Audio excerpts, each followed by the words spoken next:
Hi, thank you for joining me. Today I want to talk about some Dreamcast games here. This may be the start of a new series of videos on my channel where I show off some gameplay from all of my US Dreamcast games. I have an entire complete US Dreamcast collection, and I haven't played all of the games in the collection. Certainly some of them I played back in the day, and some of them I have fond memories of. But as I've been getting Japanese games for the Dreamcast, I've been playing maybe 15 minutes to an hour of them, distilling that down to just a couple minutes of footage and giving you guys my initial impressions of them. So I've wanted to do that with my main US Dreamcast collection for a while, and this is going to be the first installment of that. So let's see how this goes. For starters, we're going to take a look at 4x4 Evo.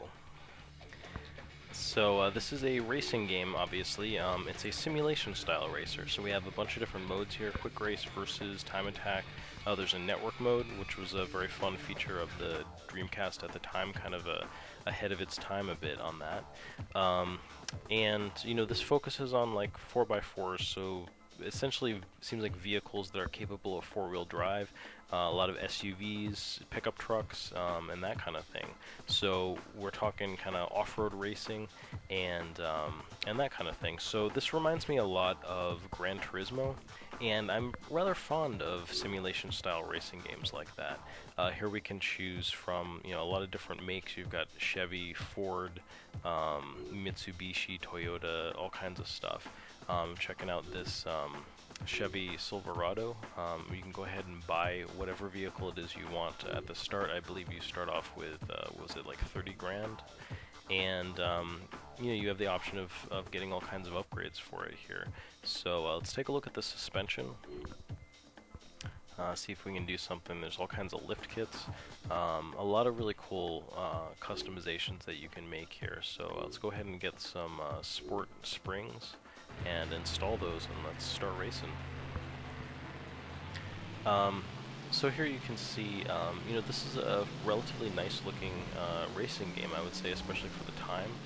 And these kind of games can be a lot of fun. I think Gran Turismo definitely did start probably something of a racing boom, and the market probably got flooded a bit with this. To distinguish themselves, these racing games added new mechanics, or as you can see here, this one's sort of specialized in certain types of vehicles. I think these games can be a lot of fun, and honestly, this handles better than Sega Rally, so it seems like a pretty cool game. And you may have guessed that these are more or less in alphabetical order. So coming in next at 18, we have 18-wheeler American Pro Trucker. So I've literally never played this game before, and you will probably be able to tell from how well I do. But this is like a Sega first-party game, it seems like, or at least a Sega published game, and it seems pretty interesting. It's got that really arcade style, sort of that Sega arcade style to it, and it reminds me a little bit of Crazy Taxi, just in tone like that. And the Dreamcast itself was sort of the last home console that really had a foot in the arcade world. There's the Naomi board, which is basically the Dreamcast hardware that was used for a lot of arcade games. So this was something that you could play in the arcade.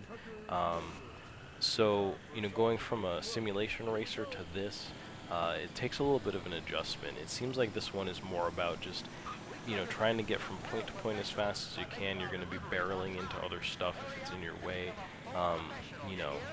I don't think you're caring too much about how you're cornering and what you're crashing into. You just want to get where you're going as quickly as possible. And you can see at the beginning there you could choose from a few different kinds of trucks. I played this once with the starting truck. I didn't do very well, so I actually picked a different one with a higher top speed, hoping to make that time limit a little bit easier.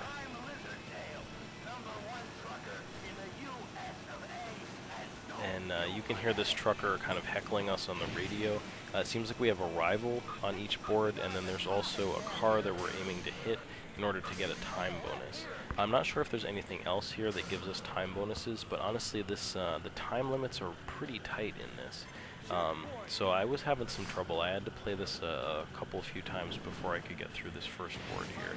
Here's that car that gives us the time bonus, and we're just cutting it really close to the wire here. So, you know, honestly, I was not very good at this game, but this game has some potential. It seems like it might be kind of a fun arcade-style racer game with some attitude. Next up is AeroWings 2 Airstrike. So from simulation racer to arcade racer back to simulation, this is obviously a flight simulation. Now, I wasn't really expecting this. I thought that this might be, you know, a more arcadey style, just flying around and shooting stuff, kind of combat game. But you know, this starts you off with a pretty in-depth tutorial. And honestly, in this day and age, it was a little refreshing playing a tutorial that is so exhaustive and kind of, you know, brings you through step by step all of the things that you can do to control this plane. Now, you know, this isn't a really in-depth you know, flight simulator, I wouldn't say, but you know, just from what you can do with the buttons on the Dreamcast controller, I think it's pretty fully featured, and you know, I think there's has a real feeling of the simulation of you know, controlling your speed and your altitude. It was actually kind of fun to just go through this tutorial and you know, sort of learn the ropes on controlling the plane.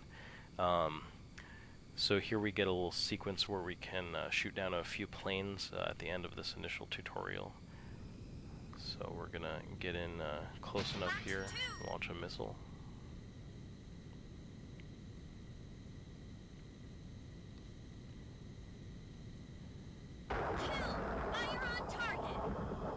So there we go. So you know, that's about as exciting as this gets. So you know, if you're not into a flight sim-ish style game, you might want to avoid this one. But as far as that kind of game goes, this seems to be one of the, I would say, the most accessible flight sim style combat games that I've ever checked out before. So it looks like it might be kind of a fun game to get into. The next game is Army Men, Sarge's Heroes. A world exists quite different from our own, and there a battle rages out of control. A battle between good and evil, green and tan. Wakey, wakey, you green-skinned buffoons. Time for a high-caliber breakfast in bed. I love the smell of burnt plastic in the morning. So before checking this out, I'd literally never played an Army Men game before, so I wasn't quite sure what to expect. At best, I was hoping that this would kind of capture that kind of tongue-in-cheek humor of a game based around the little plastic Army Men figures that you might have, you know, played with as a kid, and just from the opening cinema here, it seems like it does. When I started playing it, though, I was pretty worried. I just thought that the gameplay and the combat just seems really bad. But you know, it does have that kind of tongue-in-cheek humor here. Just some of the lines are kind of fun. It's just a plastic rodent.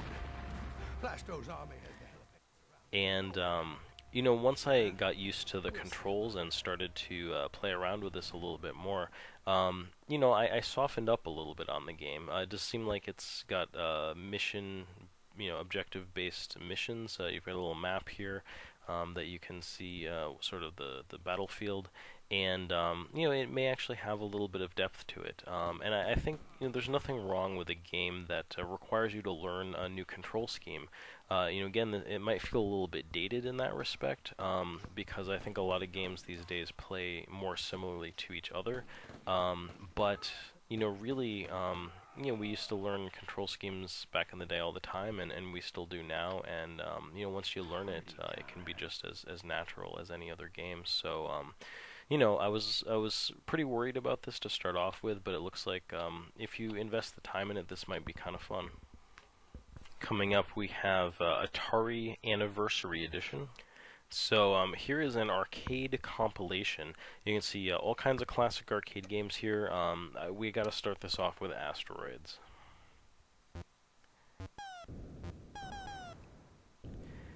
So one of the things I think I like the most about this is the classic arcade game sounds that you have. The sound effects here, I think, are really spot on, and they're really nostalgic if you remember playing these games back in the day. I did find it a little bit weird that I couldn't figure out a way to start the games, aside from going into the menu and choosing like single player start.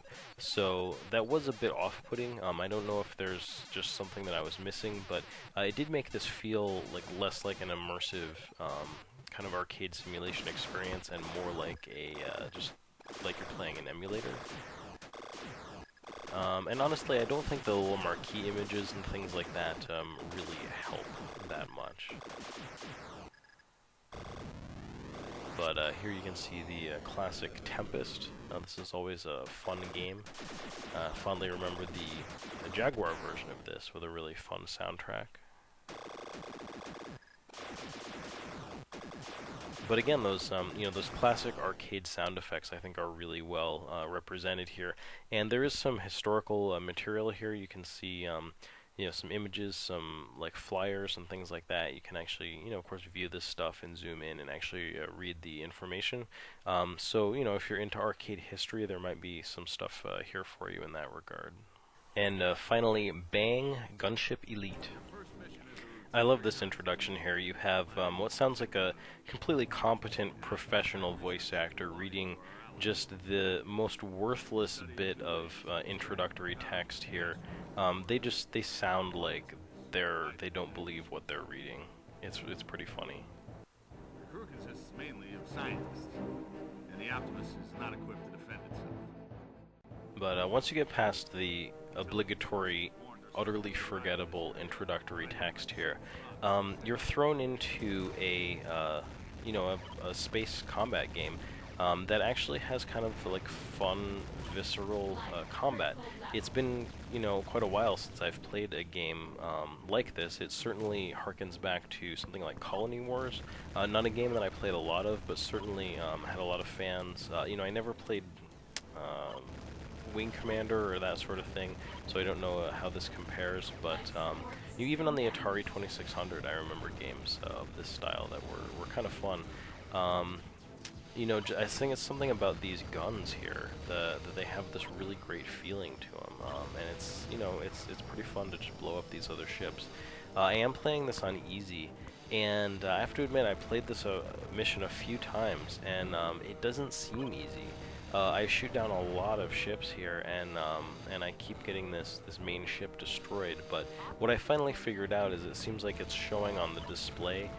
You have Optimus, which is the ship you're protecting, and then this flux beam. So I figured out that maybe I'm supposed to pick up the flux beam. So I'm gonna go ahead and try doing that here. But I guess aside from the apparent difficulty, which is probably more in just keeping track of your mission objectives, which it seems obvious that the writing is not the greatest here, so maybe that contributes to this a little bit. It seems like maybe once you figure out what you're supposed to do in the missions, the core gameplay is fun enough that this might actually be a pretty cool space combat simulator. So anyway, those are my US Dreamcast games. If you guys like this, let me know. I might keep going with this and get to cover all of the NTSC releases on the Dreamcast. Anyway, that's my video. Thank you for watching, and I hope you'll join me again.